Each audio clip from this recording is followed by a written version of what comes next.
भूत प्रेतों से भरे उस महाश्मशान में राजा विक्रमादित्य फिर से उस शिनशपा वृक्ष के नीचे पहुंचा। यद्यपि बेताल ने अपने अनेक रूप दिखलाए, किंतु राजा ने उसे वृक्ष से नीचे उतार लिया और उसे अपने कंधे पर लाद कर चुपचाप मार्ग पर चलते रहे। तब बेताल ने राजा विक्रमादित्य से कहा, राजन, न करने योग्य इस काम में भी तुम्हारा ऐसा आग्रह है जिसे रोका नहीं जा सकता। अतः मैं तुम्हारी थकावट दूर करने के लिए एक अन्य कथा सुनाता हूँ, सुनो। कलिंग देश में स्वर्गपुरी के समान भव्य नगरी थी, जहाँ उत्तम आचरण वाले लोग रहते थे। वहाँ ऐश्वर्य और पराक्रम के लिए प्रद्युम्न के समान ही प्रसिद्ध प्रद्युम्न नाम का राजा शासन करता था। उस नगर के एक छोर पर यज्ञस्थल नाम का एक गांव था, जिसे राजा प्रद्युम्न ने ब्राह्मणों को दान स्वरूप दिया था। उसी गांव में यज्ञसोम नाम का एक वेदज्ञ ब्राह्मण भी रहता था, जो अत्यंत धनवान था। वह अग्निहोत्री था तथा अतिथि देवों का सम्मान करने वाला था। जब उस ब्राह्मण का यौवन बीत गया, तब 100 मनोरथों के बाद उसके ही योग्य उसकी पत्नी के एक पुत्र उत्पन्न हुआ। उत्तम लक्षणों वाला वह बालक पिता के घर में बढ़ने लगा। ब्राह्मणों ने विधिपूर्वक उसका नाम देवसोम रखा।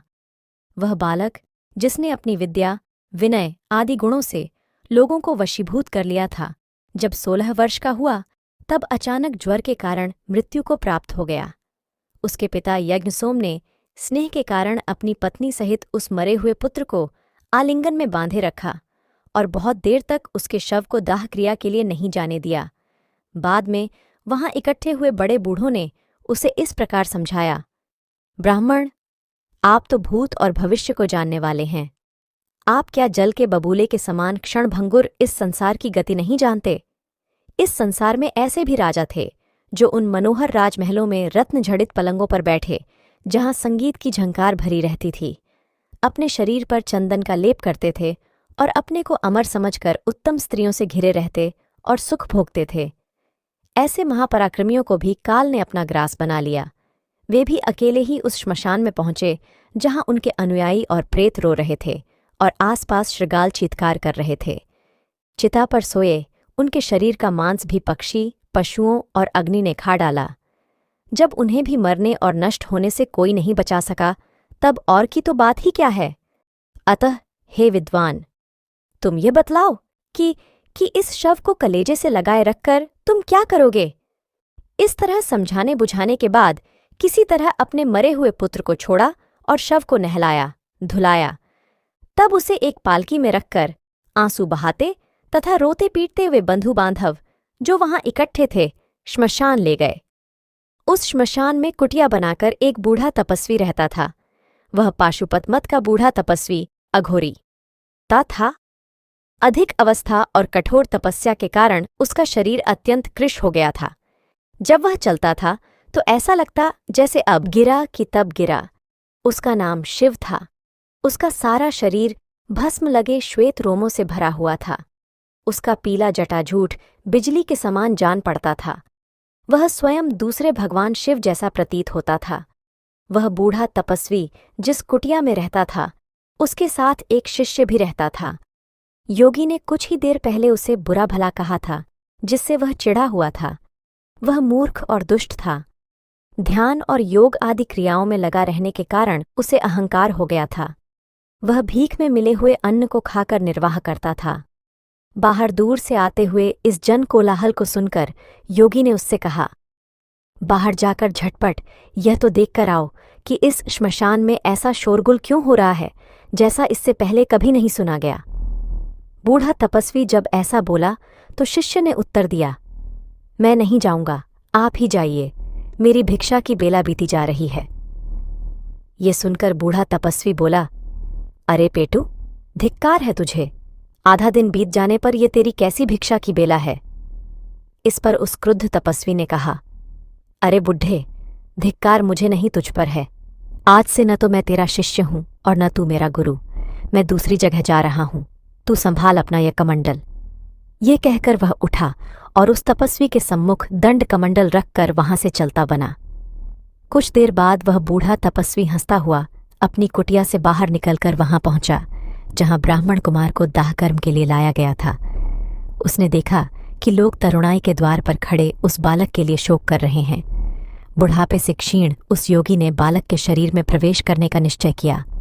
झटपट एकांत में जाकर पहले तो वह जी खोलकर रोया, फिर अंगों के उचित संचालन के साथ शीघ्रता से नाचने लगा।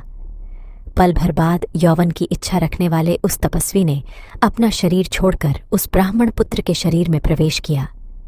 बात ही बात में सजाई हुई चिता पर वह बूढ़ा तपस्वी रूपी ब्राह्मण पुत्र जीवित होकर जम्हाई लेता हुआ उठ बैठा। यह देखकर वहां उपस्थित सभी लोग आश्चर्यचकित रह गए। ब्राह्मण पुत्र के शरीर में प्रविष्ट उस योगी ने, जो योगों का स्वामी था और अपने तमाम व्रतों को छोड़ना नहीं चाहता था, बातें बनाते हुए कहा, मरकर जब मैं परलोक पहुंचा तो भगवान शंकर ने प्रकट होकर मुझे जीवन दान दिया और कहा कि तुम्हें पाशुपत अघोरी व्रत लेना है। मुझे इसी समय एकांत में जाकर यह व्रत ग्रहण करना है। यदि मैं ऐसा नहीं करूंगा तो जीवित नहीं रहूंगा।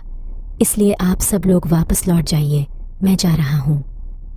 इस प्रकार उस तपस्वी ने, जिसने व्रत का दृढ़ निश्चय कर रखा था, वहां एकत्र हुए हर्ष और शोक से विह्वल सब लोगों को समझा बुझाकर घर लौटा दिया।